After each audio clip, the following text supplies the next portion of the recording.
du gin tonic sans alcool, du spritz sans alcool. On a pensé au calendrier de l'Avent et on s'est dit un calendrier de l'après, ce serait rigolo. Et avec le Dry January, on s'est dit ce serait l'occasion pour pas mal de personnes de découvrir en fait les boissons sans alcool.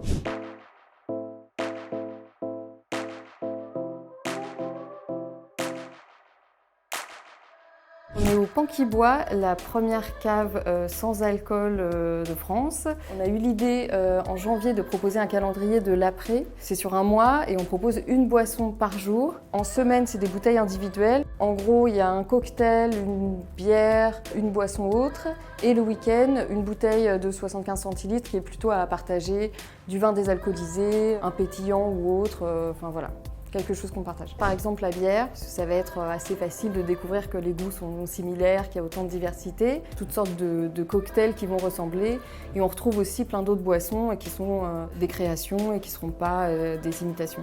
Des boissons au miel, à l'hibiscus, des goûts amers qu'on ne va pas forcément connaître. C'est surtout pour tous ceux qui ont envie d'avoir une alternative. Tous les gens qui ne boivent pas du tout évidemment, mais aussi tous ceux qui boivent et qui souhaitent découvrir des alternatives, moins boire momentanément ou plus longtemps. Par exemple, pour le 28 janvier, une bouteille à partager, on a pris du vin désalcoolisé. Ce ne sera pas exactement comme le goût du vin, mais ça va s'en rapprocher. Ça va être un peu plus léger quand même qu'un vin. On ne va pas retrouver exactement la même profondeur. Par contre, ça va vraiment, il va y avoir les mêmes capteurs, ça va ressembler au vin. Il est possible, voilà, en découvrant et en intégrant dans son quotidien des alternatives sans alcool, de moins boire, de mieux boire aussi, de choisir des boissons meilleures pour sa santé, meilleures pour soi.